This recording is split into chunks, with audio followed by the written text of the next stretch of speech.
এগুলোকে বলে খড় ছাতু, অনেকে বলে পল ছাতু। গ্রামের দিকে খড় গাদার উপরে খুব ভালো হয়। তো এটা দিয়ে আজ আমি চিংড়ি মাছ দিয়ে রান্না করে নিলাম। তো প্রথমে এই খড় ছাতু বা পল ছাতুগুলোকে এইভাবে একটু বেছে নিতে হয়, গায়ের আঁশগুলো ছাড়িয়ে নিয়ে তারপর এভাবে কুচি কুচি করে কেটে নিতে হয়।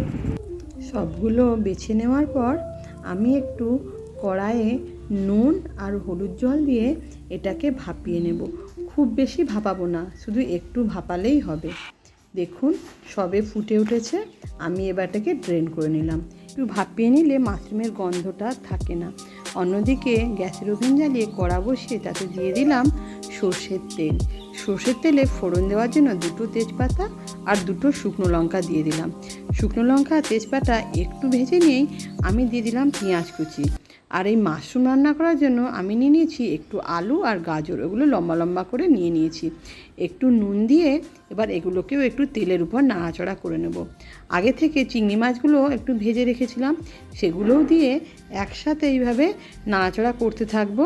কারণ যে কোনো সবজিতে প্রথমে একটু জল থাকে, তো এইভাবে নাড়াচাড়া করতে করতে জলটা মরে এলে একে একে আদা রসুন বাটা, হলুদ গুঁড়ো, লঙ্কা গুঁড়ো এবং দিয়ে দেবো একটু জিরে গুঁড়ো দিয়ে এইভাবে ভালো করে আমি কষাতে থাকবো। কষানো হয়ে গেলে জল দিয়ে দেব, জল দিয়ে আবার একটু ভালো করে কষাতে থাকবো। যখন সেই জলটা মরে যাবে তখন যে ভাপানো মাশরুমগুলো ওর উপর দিয়ে এবার ভালো করে আবার সবটাকে কষাতে থাকবো। দেখুন কষানোটা আমার প্রায় হয়ে গেছে, জলটাও মরে গেছে। তখন আমি আলাদা করে আবার একটু জল দিয়ে সিদ্ধ করার জন্য দিয়ে দেব। কিছুক্ষণ ফুটে যাবে, এই 2-3 মিনিট হয়ে যাবে।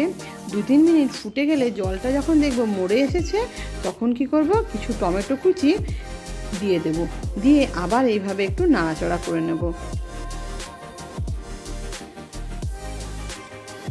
পুরো জলটা মরে এলে উপর থেকে গরম মশলা গুঁড়ো এবং গাওয়া ঘি দিয়ে এইভাবে নাড়াচাড়া করে নিলে মাশরুমের তরকারি চিংড়ি মাছ দিয়ে একদম রেডি। আপনারা বাড়িতে একবার ট্রাই করে দেখবেন, খেতে কিন্তু খুব সুস্বাদু হয়।